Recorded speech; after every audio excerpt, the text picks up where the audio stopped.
नमस्कार, crime 24 live news channel में आपका स्वागत है और मैं हूं आपके साथ ममता दुबे। चलिए लेकर चलते हूं आज के कुछ खास खबरों की तरफ। गुजरात प्रदेश जिला कच्छ की राजीबेन बनी महिलाओं की आत्मनिर्भरता की प्रेरणा देने वाली मिसाल।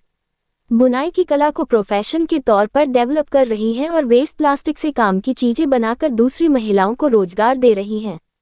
तत्कालीन मुख्यमंत्री और मौजूदा प्रधानमंत्री नरेंद्र भाई मोदी ने महिला सशक्तिकरण के तरीके से राज्य की महिलाओं को आर्थिक रूप से आत्मनिर्भर बनाने के लिए कई कोशिशें की हैं। नतीजतन आज राज्य की महिलाएं स्वरोजगार पाकर पुरुषों के बराबर हो रही हैं और अपनी सामाजिक जिंदगी को बेहतर बना रही हैं। Gujarat livelihood promotion company GLPC द्वारा राज्य में दीनदयाल अंत्योदय योजना national rural livelihood mission DAYNRLM चलाया जा रहा है, जिसके तहत योजना की शुरुआत से दिसंबर 2025 तक लगभग 28.70 लाख ग्रामीण परिवारों से कुल 2.89 lakh self help group SHG बनाए गए हैं। इन सेल्फ हेल्प ग्रुप को 257.92 करोड़ रुपए का रिवॉल्विंग फंड और 100 करोड़ रुपए दिए गए हैं। 1175.09 करोड़ के कम्युनिटी इन्वेस्टमेंट फंड से कुल 1433 करोड़ रुपए से ज्यादा दिए गए हैं। इसके अलावा इन सेल्फ हेल्प ग्रुप्स को 4050 करोड़ रुपए से ज्यादा के कैश क्रेडिट लोन भी बांटे गए हैं। आज इसी सिलसिले में हम कच्छ जिले के अवधंगा गांव की रहने वाली राजीबेन वानकर के बारे में बात करना चाहते हैं, जिन्होंने महिला सशक्तिकरण और पर्यावरण संरक्षण का एक अनोखा संकल्प लिया है। स्वच्छ भारत मिशन ग्रामीण के तहत प्लास्टिक कचरे का सिस्टमेटिक तरीके से मैनेजमेंट करके राजीबेन ने वेस्ट टू वेल्थ के सिद्धांत को जीवंत रूप दिया है। उन्होंने बेकार प्लास्टिक से काम की चीजें बुनकर कई महिलाओं को रोजगार दिया है।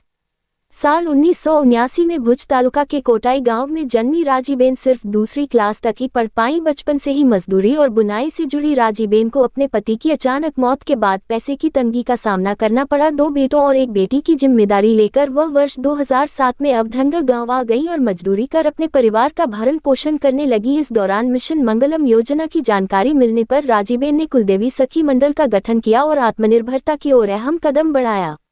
राजीबेन ने सखी मंडल की महिलाओं के साथ मिलकर बेकार प्लास्टिक कचरा इकट्ठा करना और उसे धागे में बदलकर बैग, चटाई और फर्नीचर जैसी वस्तुएं बनाना शुरू किया। अकेली महिला के रूप में जीवन के संघर्षों को पार करते हुए राजीबेन ने न सिर्फ अपने परिवार का पालन पोषण किया बल्कि कई ग्रामीण महिलाओं को रोजगार और स्वाभिमान भी दिया।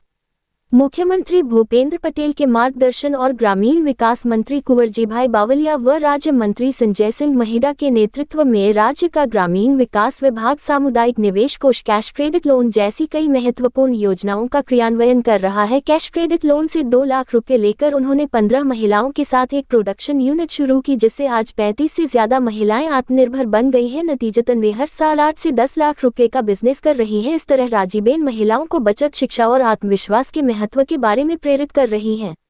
राजीबेन अपनी बेटी को कम पढ़ाई के बावजूद हायर एजुकेशन दिलाकर अपने आइडिया से कई परिवारों के लिए प्रेरणा का स्रोत बन गई हैं।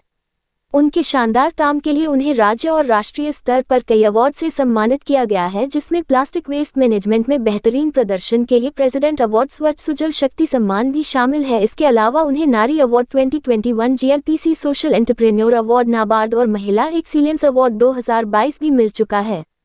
इस तरह मजबूत हौसले और मजबूत इच्छा शक्ति से हर महिला अपने पैरों पर खड़ी हो सकती है। राजीबेन वानकर का ये सफर साबित करता है कि पक्के इरादे, कड़ी मेहनत और सही गाइडेंस से गांव की महिलाएं आत्मनिर्भर बन सकती हैं और समाज में एक नई पहचान बना सकती है। इसके साथ ही यह उन्हें प्लास्टिक फ्री, साफ और सस्टेनेबल माहौल की ओर बढ़ने के लिए भी प्रेरित कर सकता है।